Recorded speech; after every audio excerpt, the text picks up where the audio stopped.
Oke, selamat pagi teman-teman semuanya. Pada pagi hari ini kita akan membahas tentang sumber berita dan juga riset dalam liputan. Dua tema ini menurut saya menjadi hal yang penting juga untuk diketahui oleh mahasiswa komunikasi agar bisa paham kira-kira dari begitu banyak media, dari begitu banyak berita yang muncul di media itu kira-kira sumber beritanya dari mana saja dan apa pentingnya riset sebuah liputan dalam keberhasilan sebuah liputan. Gitu ya. Oke, saya akan share screen dulu.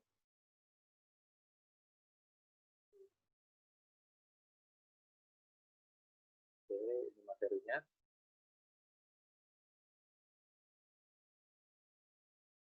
Baik, ini judulnya atau tema kita pada hari ini yaitu sumber berita dan riset liputan.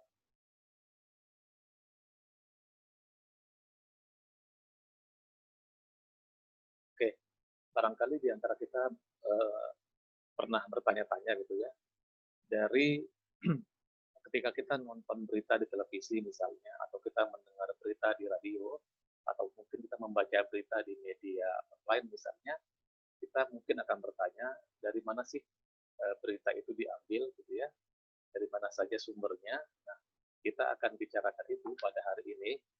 Dan yang pertama, sumber berita itu berasal dari si tim liputan itu sendiri, yaitu terutama dari si reporternya ya, atau si wartawannya. The biggest source of news for any radio or TV station should be its reporting staff. Jadi ketika liputan ya si reporter itu atau si wartawan biasanya dia tidak sekedar mengambil berita pada saat itu ya, apa yang terjadi, tapi juga biasanya dia juga harus bertanya dan akan mendapatkan banyak informasi-informasi lain yang itu bisa menjadi sumber berita. Jadi biasanya seorang wartawan itu dia akan berkoordinasi dengan redaksi di kantornya ketika misalnya dia mendapatkan ide-ide baru atau dia mendapatkan info-info baru dari lapangan ketika dia liputan di lapangan. Jadi itu kenapa seringkali banyak sekali informasi-informasi yang mungkin tidak bisa diperoleh oleh tim redaksi di kantor karena mereka terbatas gitu ya. Nah, karena itulah mereka biasanya berharap dari tim liputan, baik itu si reporternya atau mungkin kameramennya kalau misalnya dia adalah berita televisi atau radio. Televisi maksud saya. Nah, karena itulah peran si reporter itu sangat penting dalam hal ini. Ketika dia berada di lapangan, maka dia harus juga memasang telinga, pasang mata gitu ya, untuk bisa melihat situasi di sekitarnya. Barangkali ada informasi-informasi yang menarik gitu ya. Contoh misalnya ketika tersangka korupsi ya, dibawa ke KPK gitu kan. Nah, biasanya kan itu sangat ramai wartawan gitu ya. Nah, tentu wartawan yang berada di lapangan hanya melihat bahwa ada peristiwa tersangka dibawa, digiring ke gedung KPK. Tapi seorang reporter yang baik gitu ya, dia biasanya akan mencari hal-hal lain di sekitar situ. Mungkin dia bisa akan memperoleh data yang dari kuasa hukumnya misalnya, atau mungkin dia juga bisa apa namanya eh, melihat ada sesuatu hal yang aneh, yang ganjil di sekitar itu, dan itu mungkin bisa menjadi ide sebuah berita. Oke, itu yang pertama adalah reporter.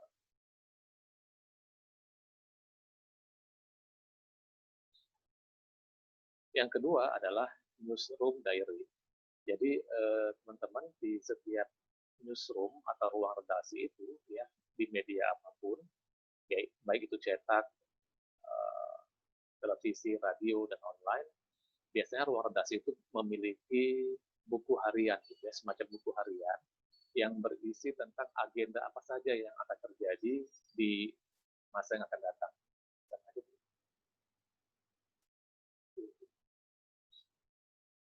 Jadi dia akan buku harian itu berfungsi untuk mencatat gitu ya. Kira-kira ada momentum apa, ada peristiwa apa yang akan terjadi. Jadi ketika itu buku itu akan menjadi panduan atau bisa menjadi apa namanya sumber informasi ketika misalnya nanti apa namanya peristiwa itu akan terjadi. Jadi di buku diary itu biasanya akan dicatat ya apa-apa saja peristiwa-peristiwa yang sudah terjadi dan yang akan terjadi.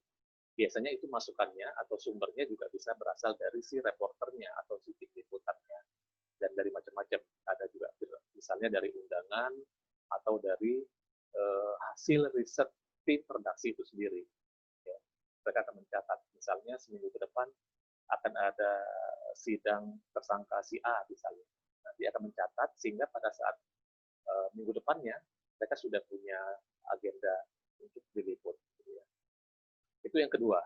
Kemudian yang ketiga adalah media massa, gitu ya, termasuk kompetitornya. Jadi kompetitor itu kan biasanya kalau di media itu di ruang redaksi itu mereka akan saling intip gitu ya. Kira-kira kompetitornya main apa, berita apa hari itu. Kira-kira isu apa yang mereka angkat. Nah, di media tertentu itu terjadi dan itu biasanya akan menjadi sumber berita juga, akan menjadi sumber informasi, menjadi sumber ide sehingga itu juga akan bisa diliput oleh si media yang bersangkutan. Jadi pemberitaan dari media itu juga akan sangat penting untuk kita jadikan referensi, ya. Dijadikan referensi bagi tim redaksi di kantor agar mereka juga bisa meliput hal yang sama, isu yang sama, atau bahkan mungkin seringkali kita ketinggalan isu, tapi setelah kita membaca media kompetitor, kita baru tahu, oh oke, ternyata itu bisa menjadi sumber berita juga, gitu ya. Itu yang ketiga. Yang keempat, misalnya adalah dari pressure group, ya, dari lembaga-lembaga swadaya masyarakat, LSM, gitu ya. Itu juga seringkali mereka memberikan informasi, memberikan data-data, gitu ya, meskipun tanpa diminta, mereka biasanya akan selalu update. Ada peristiwa apa di suatu tempat, mereka akan selalu memberitahu, gitu ya. Pertama, dan sesuai dengan isu-isu yang mereka inginkan, gitu. Nah, itu juga seringkali menjadi sumber berita oleh media-media, gitu ya. Cuma yang harus diingat adalah ketika misalnya kita menjadikan informasi dari lembaga LSM itu, kita juga harus hati-hati juga, gitu ya. Seringkali juga beberapa lembaga itu punya kepentingan terhadap informasi yang mereka berikan. Gitu. Nah, media sebaiknya jangan masuk ke dalam persoalan kepentingan itu. Ya. Media dalam hal ini adalah tetap berada di pihak yang netral, berada di pihak yang di tengah-tengah untuk bisa memberitakan sebuah fakta dengan apa adanya, gitu ya.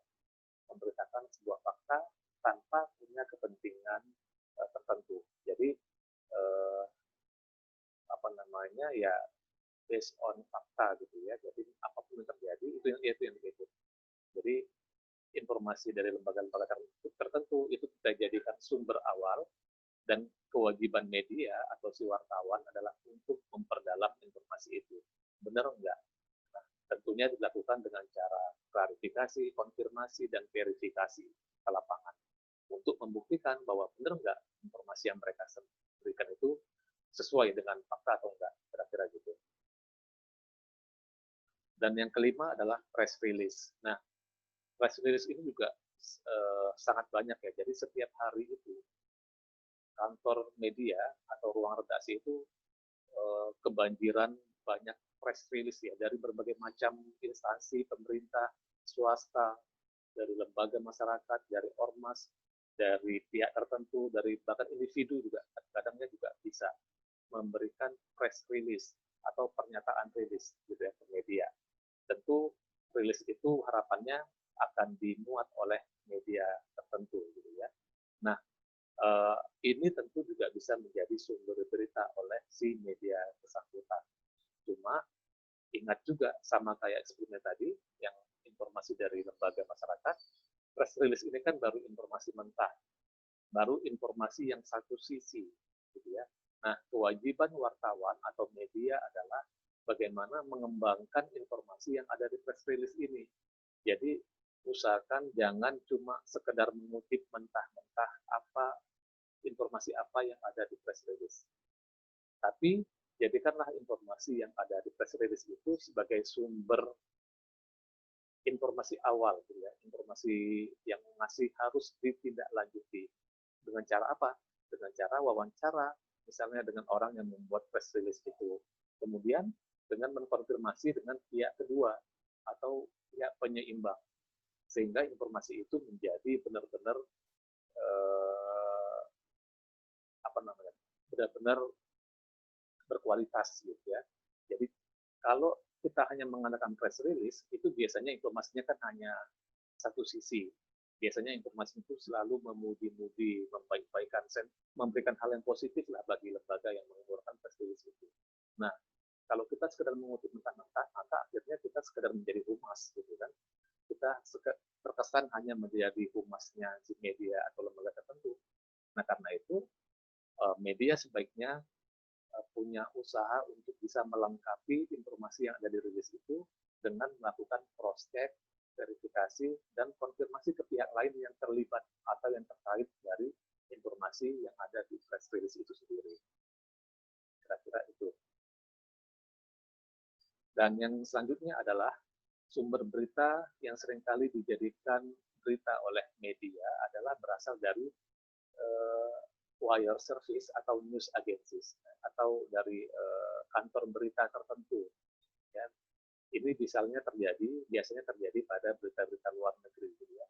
Karena kan media kita di Indonesia kan tidak semuanya punya kontributor atau wartawannya di luar negeri.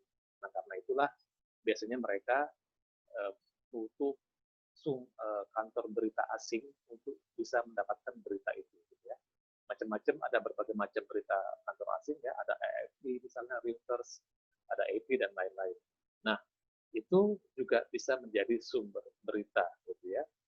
Nah, dan itu biasanya dilakukan oleh media-media yang sudah sudah established ya, yang sudah mapan, gitu ya. Karena apa? Karena memang biasanya itu selalu ada langganan dulu, gitu ya. Misalnya saya punya media, saya ingin dapat informasi dari Reuters misalnya. Nah, maka harus ada kerjasama dulu, kerjasama bahwa saya bisa mengambil konten yang ada di Reuters, gitu ya. Nah, itu berbayar, gitu misalnya. Nah, kalau tidak ada kerjasama, nggak bisa kita ngutip atau ngambil dari Reuters, gitu ya. Jadi kan ada ininya, ada kerjasamanya, ada perjanjiannya.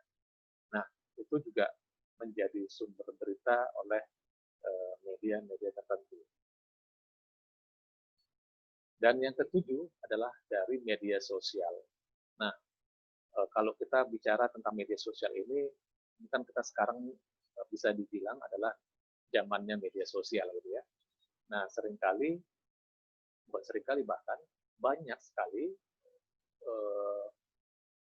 media-media, gitu ya, yang mengambil atau mengutip informasi yang ada di media sosial, kemudian dijadikan berita.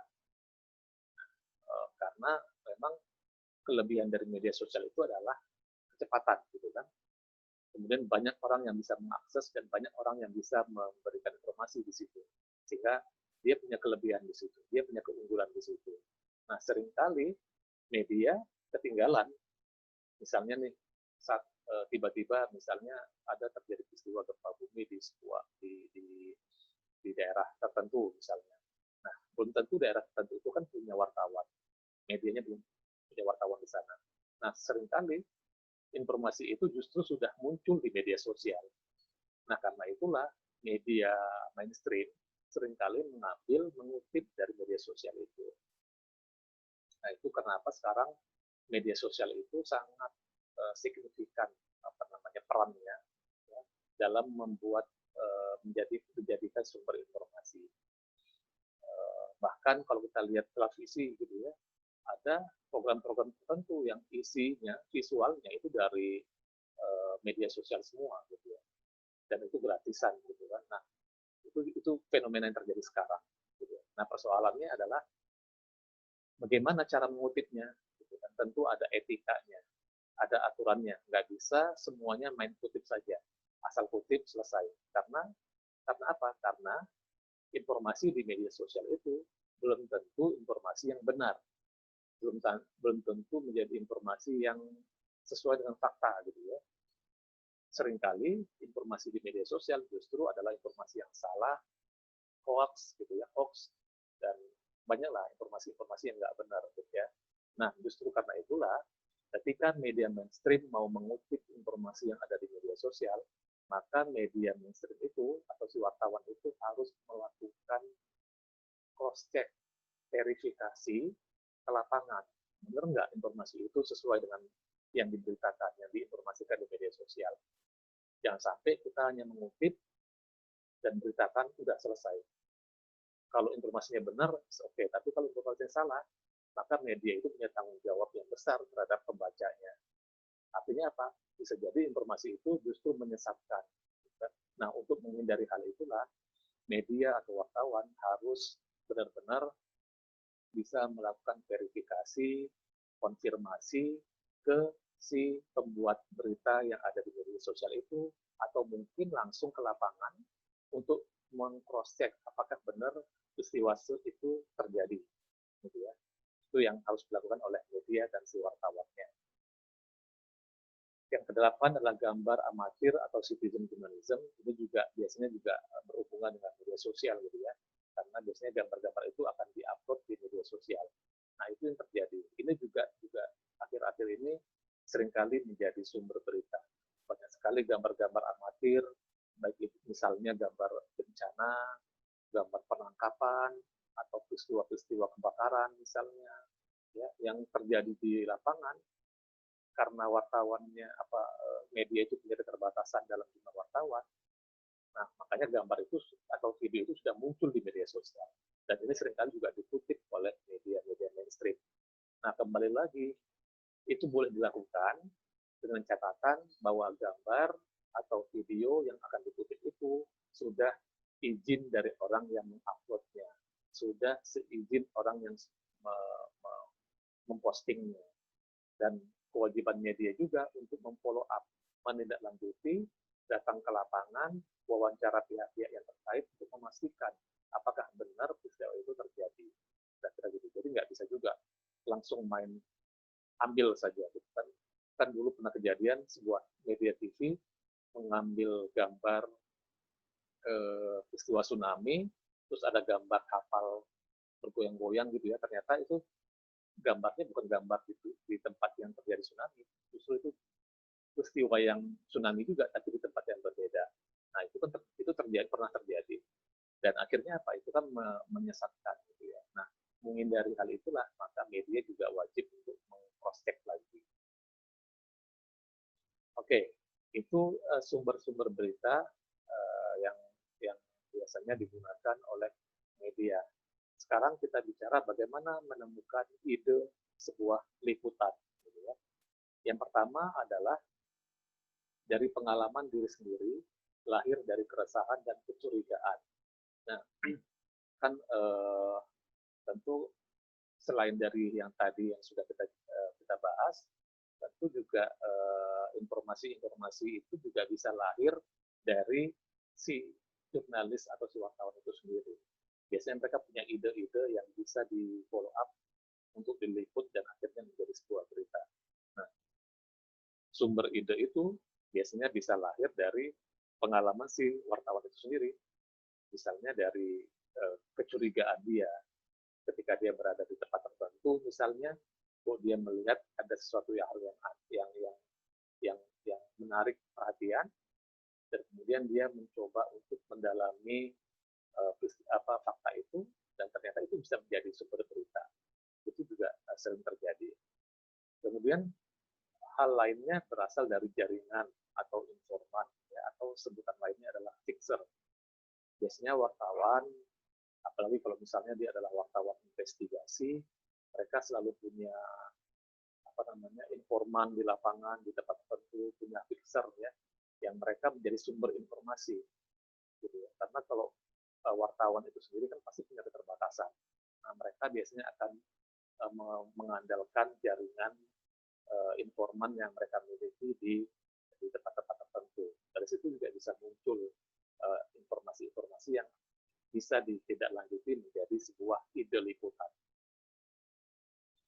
Yang ketiga dari media, khususnya kompetitor, sama seperti tadi, ya, informasi yang muncul di media tertentu, apalagi kompetitornya itu juga bisa menjadi sumber ide untuk menjadi sebuah materi liputan. Ide di pinggir jalan, yaitu juga seorang wartawan itu memang harusnya, gitu ya, seorang wartawan yang baik itu dia harus punya rasa ingin tahu yang kuat, gitu ya. Itu bedanya wartawan dengan orang biasa, gitu ya. Wartawan itu harus punya rasa ingin tahu yang kuat. Ketika melihat sesuatu di pinggir jalan, atau ketika melihat sesuatu di sekitarnya, itu bisa menjadi sumber informasi, menjadi sumber ide liputan, gitu ya. Itu yang terjadi. Dan itu juga saya alamin, gitu ya, ketika misalnya saya dari rumah jalan ke kantor, gitu kan, naik motor misalnya, ketika di tengah jalan saya melihat ada suatu hal yang menarik perhatian, gitu kan, kemudian itu seringkali juga bisa menjadi ide untuk menjadi sebuah materi liputan. Dan yang terakhir, hasil obrolan dengan teman, saudara, dan orang sekitar kita itu biasanya kita juga bisa menjadi sumber atau ya sumber ide, gitu ya. Kalau kita mau tahu bagaimana keluh kesah misalnya masyarakat kecil, seorang wartawan sekali-sekali perlu datang ke warung kopi, nongkrong di situ, terus dia mendengarkan apa saja obrolan orang-orang di situ, dan mungkin itu bisa menjadi hal-hal yang menarik untuk dijadikan tema atau topik liputan. Kemudian ini adalah development story, bagaimana mengembangkan sebuah cerita, gitu ya. Ini terkait bagaimana seorang wartawan itu juga harus punya kemampuan setelah dia punya ide, setelah dia punya topik berita. Nah, tugas selanjutnya adalah bagaimana mengembangkan cerita itu, bagaimana mengembangkan story-nya, gitu ya. Itu juga harus dilakukan. Nah,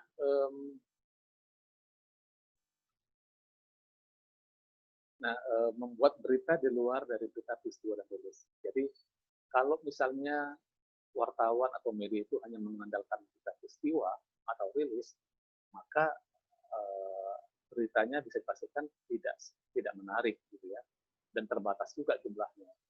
Nah, karena itulah pengembangan cerita itu harus dilakukan. Nah, pengembangan itu bisa dari peristiwa itu sendiri atau dari memang dari hal lain, gitu ya. Misalnya gini, ketika saya melihat ada peristiwa kebakaran, gitu kan, saya liput peristiwa kebakarannya. Nah, seorang wartawan yang baik harus mencoba mencari sisi lain dari peristiwa kebakaran itu.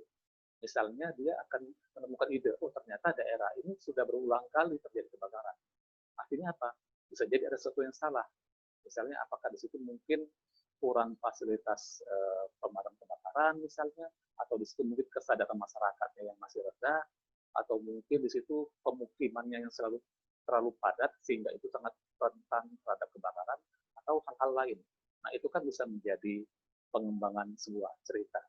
Itu bisa menjadi sumber liputan juga, gitu ya. Jadi itu wartawan harus punya kemampuan atau sense of news, gitu ya, kemampuan atau rasa untuk bisa mengembangkan sebuah cerita. Ya, jadi menggali cerita sendiri, mencari sisi lain dari sebuah peristiwa seperti yang tadi saya bilang, gitu ya. Kemudian memanfaatkan footage yang ada. Jadi bagaimana memanfaatkan sumber-sumber data, video yang sudah ada di redaksi kita, itu juga bisa dimanfaatkan untuk bisa mengembangkan sebuah cerita. Oke, ini juga sama kurang lebih. Wartawan tidak harus menunggu kejadian atau peristiwa, dia bisa mengembangkan apa yang disebut sebagai pra-peristiwa dan pasca-peristiwa. Pra-peristiwa itu adalah mendapatkan informasi untuk dikembangkan, kemudian pasca peristiwa itu adalah melengkapi apa yang sudah diperoleh di lapangan, kemudian dia akan mencari data-data lain, dia cari fakta-fakta lain sehingga akan muncul berita-berita lain yang terkait dengan peristiwa utama tadi itu. Nah, dengan begitu, maka pemberitaan atau berita-berita yang muncul di media itu akan semakin bervariasi, akan punya akan punya informasi yang banyak, yang kaya, gitu kan. Nggak cuma sekedar informasi yang sifatnya peristiwa tok, tapi ada pendalaman, ada explanatory news, ada in-depth reporting-nya, kira-kira gitu. Dengan begitu maka media itu akan bisa memberikan informasi yang banyak, dan pembaca atau penonton akan mendapatkan informasi yang banyak juga, gitu ya. Dengan begitu maka media itu akan menjadi lebih disukai. Oke, sekarang kita bahas tentang riset liputan. Kalau tadi kita bahas tentang bagaimana sumber berita, bagaimana muncul ide-ide, dan bagaimana mengembangkan cerita. Sekarang kita bahas tentang riset liputan. Nah, mungkin kita heran, kenapa harus ada riset gitu ya? Kan kita bukan penelitian gitu kan, kita bukan membuat skripsi misalnya. Nah, dalam membuat sebuah berita, seorang wartawan juga harus melakukan riset. Ya. Apa itu riset? Yaitu proses mengumpulkan, menganalisa, dan menerjemahkan informasi atau data secara sistematis untuk menambah pemahaman kita terhadap suatu fenomena tertentu yang menarik perhatian kita. Jadi itu riset. Risetnya dengan apa? Macam-macam. Hal yang paling gampang adalah dengan cara googling di internet. Misalnya hari ini saya mau liputan tentang bagaimana PSBB atau data corona di Jakarta yang katanya semakin meningkat, gitu ya. Nah, saya butuh data bagaimana trennya, angka pasiennya, dan seterusnya. Tentu saya harus riset. Dari mana? Saya googling, saya cek data-datanya dari mana saja, bisa dari data dari Pemprov DKI atau dari manapun, dari berita juga bisa. Nah, riset dilakukan di situ, sehingga akhirnya wartawan itu punya pemahaman yang utuh, pemahaman yang banyak tentang topik yang akan dia liput, kira-kira gitu. Jadi mengapa riset itu penting, gitu ya, kira-kira di sini. Yang pertama adalah menambah pemahaman. Jadi kalau wartawan liputan ke lapangan tapi kepalanya kosong, itu berbahaya. Kenapa? Karena beritanya nanti pasti akan sangat dangkal. Tapi kalau misalnya wartawan itu ke lapangan, datang ke lapangan sudah dengan banyak pemahaman tentang topik yang akan dia liput, maka bisa dipastikan dia akan menghasilkan berita yang jauh lebih baik, lebih berkualitas, lebih dalam, gitu ya. Nah, itu pentingnya kenapa harus riset. Yang kedua adalah mempermudah menentukan arah dan sudut pandang liputan, atau bahasa lainnya adalah angle liputan. Jadi, ketika wartawan ke lapangan, dia sudah riset banyak hal, gitu kan. Nah, dia harus menentukan kira-kira dia mau meliput peristiwa itu dari sisi mana, mau dari sudut pandang yang mana, gitu kan. Karena nggak mungkin semuanya peristiwa yang ada di lapangan itu semua diliput, karena kan berita punya keterbatasan durasi, punya keterbatasan panjang panjang berita kan punya keterbatasan, nggak mungkin semuanya diberitakan. Nah, karena itulah seorang wartawan itu harus punya sudut pandang atau angle yang ingin dia liput. Nah, sudut pandang itu bisa dia peroleh ketika dia sudah paham tentang informasi. Pahamnya dari mana? Dari riset. Gitu kan? Karena jadi wartawan itu ketika ke lapangan, dia sudah punya pemahaman dan dia sudah tahu kira-kira dari peristiwa yang akan dia liput, kira-kira dia mau mengambil sudut pandangnya dari mana. Misalnya gini, saya mau meliput tentang hari ini ada pemusnahan barang bukti kosmetik ilegal di Badan POM misalnya. Nah, saya mau mengambil sisi apanya? Oke lah, saya mau mengambil sisi peristiwanya. Tapi saya juga bisa mengambil sudut pandang yang lain. Misalnya saya mau mengambil sudut pandang, kira-kira kalau kosmetik ilegal dipakai oleh masyarakat, dampaknya apa? Nah, itu kan bisa menjadi angle liputan juga, gitu ya. Nah, itu bisa menjadi angle liputan, dan itu bisa mempermudah kita, seorang wartawan atau jurnalis, untuk bisa meliput peristiwa itu di lapangan. Kemudian menjadi pemandu ya bagi kita dalam memulai liputan. Nah, itu juga. Jadi ya tadi saya bilang ketika dia sudah punya angle, maka ya sudah liputannya akan menjadi lebih terfokus, nggak akan kemana-mana, nggak akan mudah apa namanya akan lari ke isu-isu yang lain gitu. Karena kita sudah punya uh, bahan angle yang akan kita liput dan itu menjadi pemandu bagi seorang wartawan untuk melakukan peliputan. Dan yang keempat, khusus bagi wartawan televisi, itu menjadi alat pembantu dalam pengambilan gambar. Itu, jadi gambar yang diambil akan menyesuaikan dari angle atau topik yang dia liput. Karena bagaimanapun kalau dalam wartawan atau jurnalisme televisi, antara naskah berita dengan gambar harus seiring, harus sama gitu kan. Nah, karena itulah maka seorang kameramen harus menentukan gambar apa yang dia ambil sesuai dengan angle yang sudah ditentukan oleh si reporternya. Ini dari mana pengolahan data riset, dari data riset primer dan riset sekunder. Kalau primer itu adalah data yang dikumpulkan dari subjek riset dan hasil eksperimen, dan sekunder itu dari merangkum, membandingkan atau mengintegrasikan hasil riset yang sudah ada. Ini kira-kira kalau dalam konteks liputan yang in-depth reporting ya. Tapi kalau liputannya yang liputan biasa, peristiwa mungkin tidak perlu sampai sejauh itu. Oke, itu untuk materi hari ini, teman-teman, tentang sumber berita. Silakan kalau ada pertanyaan diajukan di apa namanya deskripsi, mungkin di WA group atau di learning, gitu ya. Oke, terima kasih atas perhatiannya. Saya akhiri. Wassalamualaikum warahmatullahi wabarakatuh.